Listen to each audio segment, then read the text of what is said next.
নমস্কার বন্ধুরা, আমি মৌ। আমার রান্নাঘরে আপনাদের সকলকে স্বাগতম। বন্ধুরা, আজকে বানাবো মটরশুঁটির কচুরি। কচুরি বানানোর জন্য এক বাটি আমি মটরশুঁটি ছাড়িয়ে নিয়েছি। এবার আমি মটরশুঁটিগুলোকে মিক্সিং জারে দিয়ে দিলাম। এরপর আমি সামান্য পরিমাণ জল দিয়ে এটার একটা মিহি পেস্ট তৈরি করে নেব। দেখুন বন্ধুরা, পেস্টটা এরকম হতে হবে। এর মধ্যে যেন কোনো দানা না থাকে। দানা থাকলে যখন আমরা কচুরিটা বেলবো তখন ছিঁড়ে যেতে পারে। সেই জন্য এরকমভাবে পেস্টটা বানিয়ে নিতে হবে। এরপর একটা আমি ফ্রাই প্যান বসিয়ে দিয়েছি। ওর মধ্যে 2 চামচ তেল দিয়ে দিলাম। এখন তেলটা বেশ গরম হয়ে গেছে। এখন আমি এর মধ্যে ছোট চামচের 1 চামচ হিং আর একটু কালো জিরে ফোড়ন দিয়ে দিলাম। এরপরে একটু নেড়ে 1/2 চামচ আদা বাটা আর সামান্য পরিমাণ কাঁচা লঙ্কা বাটা দিয়ে 1 মিনিট মতো বেশ নেড়ে চেড়ে ভেজে নেব, যেন কাঁচা আদার আর কাঁচা লঙ্কার গন্ধটা না থাকে। এরপর আমি যে মটরশুঁটির পেস্টটা বানিয়ে রেখেছিলাম সেই পেস্টটাকে দিয়ে দেবো।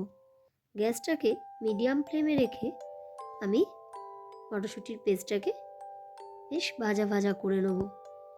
মটরশুঁটি বাটার সময় যে অতিরিক্ত জলটা দিয়েছিলাম সেটা পুরো শুকিয়ে নিতে হবে। এখন আমি এর মধ্যে পরিমাণ মতো নুন আর মিষ্টি অ্যাড করে বেশ ভাজা ভাজা হওয়ার জন্য অপেক্ষা করব। দেখুন বন্ধুরা, এখন আমার এটা বেশ ড্রাই হয়ে এসেছে। এখন আমি এর মধ্যে 2 চামচ ছাতু মিশিয়ে দেবো, দিয়ে ভালো করে নাড়াচাড়া করে নেব। দেখুন বন্ধুরা, এখন আমার কচুরি বানানোর জন্য মটরশুঁটির পুরটা পুরো রেডি হয়ে গেছে। এখন আমি এটাকে একটা পাত্রের মধ্যে ঢেলে ঠান্ডা করতে দিয়ে দেবো। পর আটা মাখার জন্য একটা বাটি নিয়ে নিয়েছি আর তাতে কাপ মেপে 2 কাপ আটা আর 2 কাপ ময়দা নিয়ে নিলাম। এবার এর মধ্যে পরিমাণ মতো নুন, চিনি আর একটু ঘি দিয়ে দিয়েছি। আর কিছুটা জল গরম করে রেখেছিলাম, সেটা অল্প অল্প করে দিয়ে এখন আমি একটা আটার ডো তৈরি করে নিয়েছি। এবারে হাতে কিছুটা তেল নিয়ে আমি এই ডোটার উপরে মাখিয়ে নিলাম। তারপর একটা ঢাকনা দিয়ে ডোটাকে আমি কিছুক্ষণ রেস্টে রেখে দিলাম।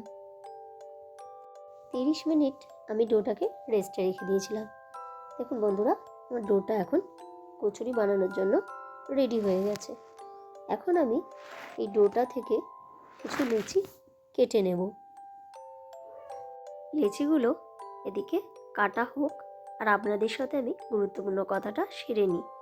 বন্ধুরা, আপনারা কে কোথা থেকে রেসিপিটি দেখছেন অবশ্যই কমেন্টে জানাবেন, তাহলে আপনাদের আমি ধন্যবাদ দিতে পারবো। দেখুন বন্ধুরা, আমার এবার লেচিগুলো কাটা কমপ্লিট হয়ে গেছে। এবারে আমি যে লেচিগুলোকে কেটে নিয়েছি ওগুলো হাতে করে বাটির শেপের মতো তৈরি করে নেব। দিয়ে এবার সেটার মধ্যে আমি মটরশুঁটির যে পুরটা রেডি করেছিলাম সেটা দিয়ে মুখটা ভালো করে আটকিয়ে হাতে চাপ দিয়ে আবার যেরকম লেচিগুলো কেটে গোল্লা পাকিয়ে নিয়েছিলাম সেরকম মতন শেপ দিয়ে নেব। এইভাবে আমি প্রত্যেকটা লেচিকেই রেডি করে নেব। দেখুন, আপনাদের আর একটা দেখিয়ে দিচ্ছি। ঠিক এইভাবে একটা বাটির শেপ তৈরি করে নিয়ে ওর মধ্যে পুরটা দিয়ে মুখ আটকিয়ে আবার পুনরায় আগের শেপে ফিরে যেতে হবে।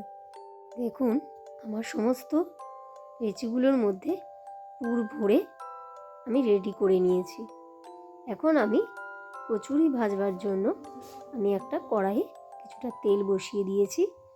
তেলটা গরম হতে হতে আমি কয়েকটা কচুরি বেলে আপনাদের দেখাচ্ছি। দেখুন বন্ধুরা, এইভাবে হালকা হাতে কচুরিগুলোকে বেলে নেবেন। দেখুন বন্ধুরা, আমার কচুরিগুলো সব বেলা কমপ্লিট হয়ে গেছে। এখন আমার তেলটা গরম হয়ে গেছে। এবার আমি কচুরিগুলোকে দিয়ে আস্তে আস্তে উল্টিয়ে পাল্টিয়ে বেশ লালচে করে ভেজে প্লেটে তুলে নেব। বন্ধুরা, আরও একটা ভেজে আপনাদের দেখাচ্ছি।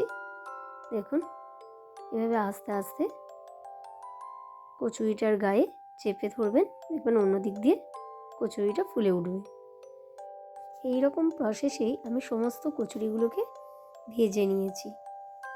দেখুন এবার আপনাদের একটা ছিঁড়ে দেখাচ্ছি, খুব গরম তাই ঠিকভাবে ছিঁড়তেও পারছি না। দেখুন ভেতরটা একদম পুড়ে ভর্তি।